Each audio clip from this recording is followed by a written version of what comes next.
I hear them enter my domain. Children unknowing, they will serve. They slay, not knowing that I am the seed of destruction in their hearts. I am master and creator. What the galaxy fears. Silentior lived to obliterate the Rakatan who opposed me, who did not realize I had risen above them. They come, marching the blood of a lesser species, believing themselves equal to the army of ancients that chained me. But I am not of their time. Their ancestors called me Soa, wrath and power, and new fear. For I ruled 1,000 worlds, and Korriban was my crown. Korriban my cradle, and my testing ground. Know the fates of my slaves, know the army that was carried alongside me to serve me unto death. When you fall, it is they who will march upon the stars. They will reclaim my galaxy. I have waited 20,000 years, but I will wait no longer.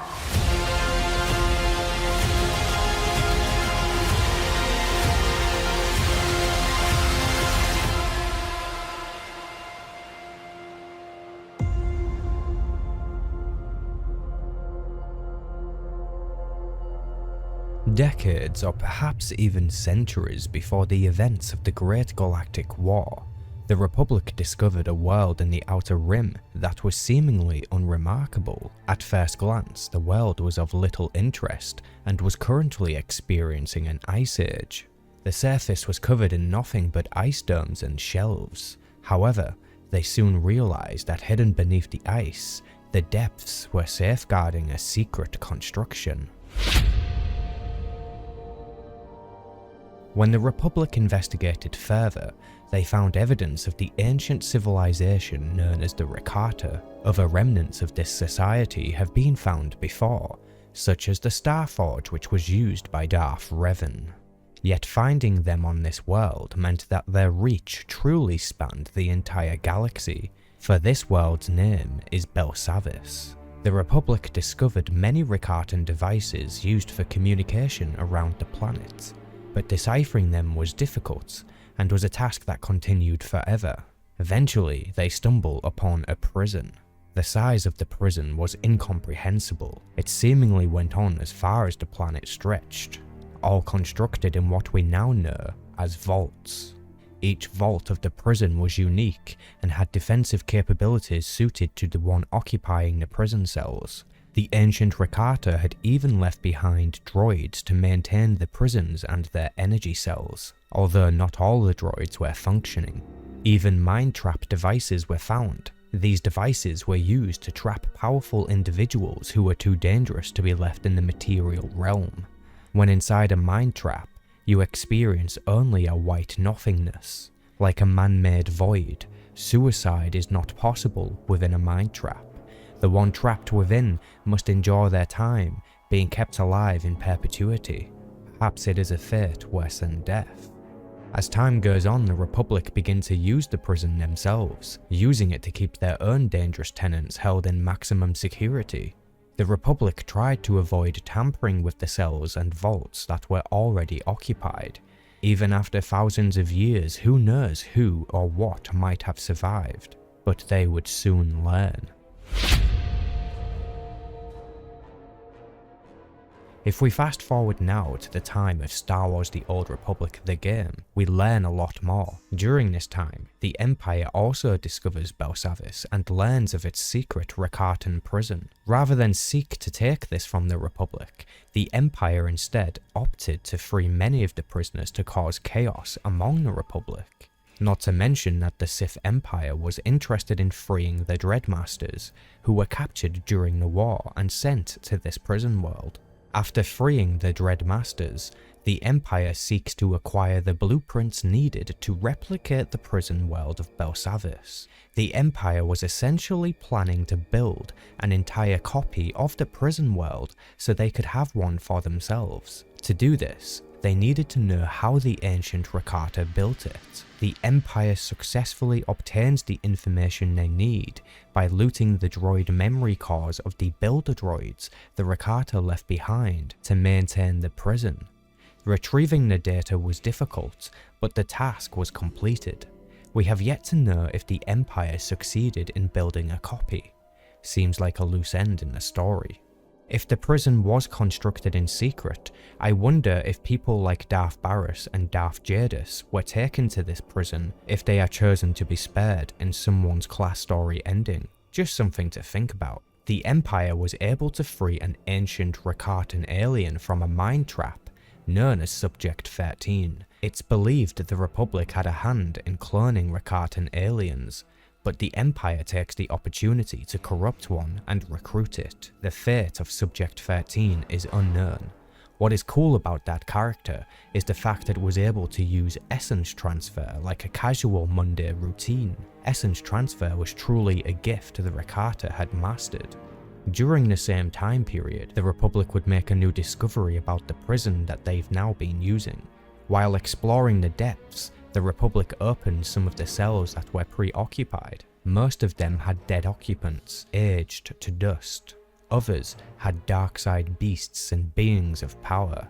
One such being was accidentally discovered and sought to bargain with those who would grant its freedom. This being, or entity, was known as the World Razer. Such a name is similar to that of the Eshkar, who named their peers metaphorically. This ancient entity has no physical body and can speak to the minds of those around it. Such a being has been seen before on the world of Voss, known as Selma Kor, who was essentially a Force nexus that had gained consciousness due to the imbalance in the Force. Although we don't know much about the World Razer's origin, we know enough about Selma Kor to make some educated guesses. It's likely that the World Razer entity is actually another Force nexus that gained consciousness due to the imbalance of power during the era of the ancient Rakatan Empire. The Rakata created the Eshkar species along with other species such as Twi'lek, so they would be their servants and slaves. According to the warning on the prison walls, the World Razer once led the Eshkar and was able to conquer half the galaxy. The entity is also said to have consumed 1,000 worlds to sustain its ever-growing hunger. Perhaps this calamity is a little bit more similar to Darth Nihilus. It took the combined might of the Rakatan Infinite Empire to subdue the World Razer and trap it within the prison on Belsavis. In fact, it's believed that this prison was built originally for this purpose alone.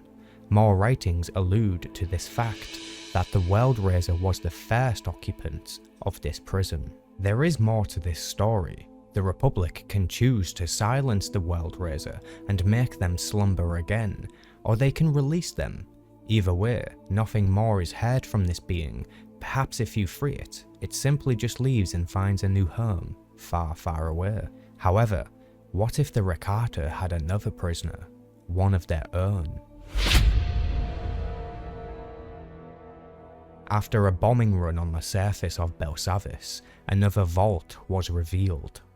This vault had been sealed for more than 20,000 years, dating back to before the creation of the Republic.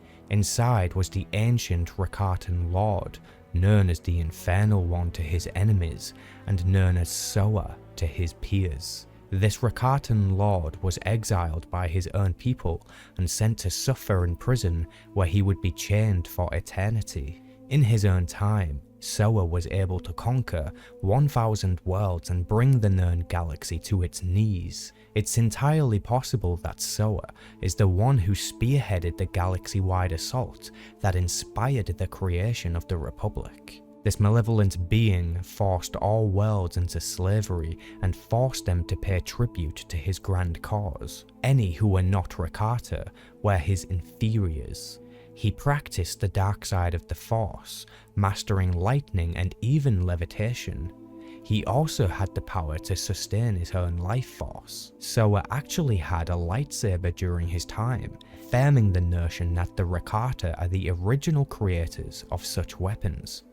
He adorned a ruby crimson blade. The Infernal One had attempted to seize control of the entire galaxy, including his own people, asserting his dominance over them. However, his own armies rose against him and locked him away inside the Eternity Vault, secured with the most sophisticated defense systems and convoluted paths. Those who supported Soa were buried alongside him in the tomb. His own Infernal Council, made up of enslaved Sith purebloods, his mechanical bodyguard, designated XRR-3, but more commonly known as the Annihilation Droid, and then his beloved pet, Gage. The monstrous beast Gage is said to be the first ever successful alchemist darkside creation, meaning he is the first Sith spawn, or Rakatan spawn if you will. Soa claims that no other has replicated his success with the creation of Gage. To keep Soa locked away indefinitely, his personal holding vault was sealed with an ancient pylon puzzle that would take the minds of those who understood the Rakatan to disarm it. Before Soa and his army was able to escape, a powerful strike team was assembled that confronted the malevolent being and stopped him before he had the chance to gather his power. The threat of Soa's return is no more. I find it odd that Soa and the World Razer have similar backgrounds. A part of me believes they could be the same entity, however it's more than possible they are separate beings. But the question remains, was the prison built for Soa or the World Razer first? These stories have since ended and no more context will be added, which is unfortunate as these storylines are seemingly on theme with Knights of the Old Republic, and having more of it would be truly epic. Perhaps one day we shall hear more of the World Razer. Let me know what you think of this story in the comment section, and remember to subscribe. May the Force be with you.